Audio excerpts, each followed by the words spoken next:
And it's sounding like, Donald Trump got into office beyond Allah's will.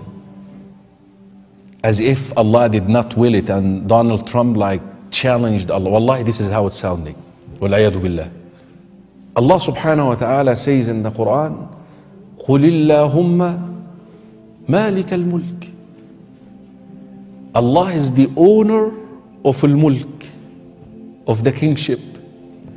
تُؤْتِي الْمُلْكَ مَنْ تَشَاءُ. Allah willed for him to become the president. تُؤْتِي الْمُلْكَ مَنْ تَشَاءُ وَتَنْزِعُ الْمُلْكَ مِمَّنْ تَشَاءُ. And you take the kingship from whomever you will. وَتُعِزُّ مَنْ تَشَاءُ.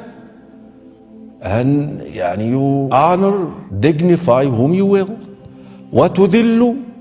You humiliate, put down whom he wills. مَنْ تَشَاءُ. Look at this at the end. What? بِيَدِكَ الْخَيْرِ. All of this is khair. The fact that he given the kingship to this one and took it away from this one, dignified this one, humiliated this one, it's all what? Khair. People like Donald Trump, they prove the Quran right. Allah says in Surah Furqan chapter number 25 that there will be an enemy for Muhammad sallallahu alaihi wasallam. And since Muhammad sallallahu alaihi wasallam his message is going to be till eternity, there are bound to be critics and enemies of Islam and of Prophet Muhammad. So these people are proving the Quran right, because in spite of all these things, Islam is spreading. Allah says in the Quran in Surah Imran chapter 3 verse 54, Allah says, Makaru makarallah wallahu khairul makirin. They plan and plotted, Allah too plan. Allah is the best of planner. If you see after 9/11, the media war on Islam and throughout the world, normally people should think that now Islam should perish, na'uzubillah. They cannot. But we find that more people want to know what kind of religion is this. And we find that in USA alone, in a span of about 9 months after 9/11, 34,000 Americans accepted Islam. In Europe alone, in a span of 10 months after 9/11, more than 20,000 Europeans accepted Islam. So more they are trying to attack Islam, more Islam is spreading. I believe that in the long run, it is benefit for Islam. People want to know what is this religion. And whenever people attack Islam, you find that in the long run, it benefits Islam. And I told you this story before, and I have to tell it to you just to restore that belief in al-Qadr. You know that king who had a minister? A king and a minister. The minister is the type who believes in al-Qadr. قضاء الله وقدره. So one day, the king is messing around with a knife. He cut his finger.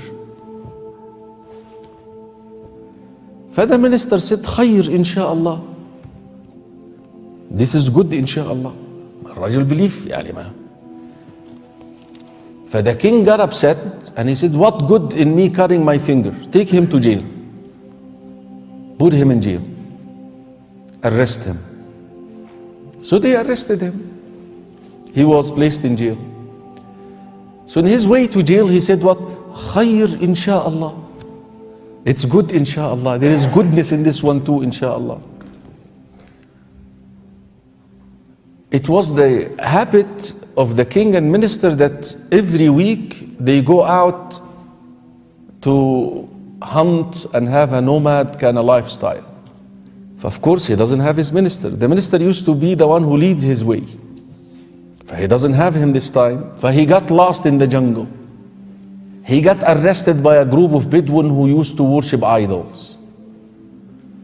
And it happens that this day they are supposed to offer a qurbani, a human qurbani to their idol. They said, we will not find anyone better than this guy. He's dressed so nice. I mean, he is the qurbani right here. But they looked at his hand, they found him missing a finger. They said, we offer a qurbani like this to our God? Get out of here. You're not even good to be a qurbani. He was spared. In his way back to the palace, he started reflecting upon the statement, saying, now I understand why the minister said it's good that I lost my finger, because would I have that finger, I would have been slaughtered by now. So immediately when he arrived at his palace, he requested the release of the minister.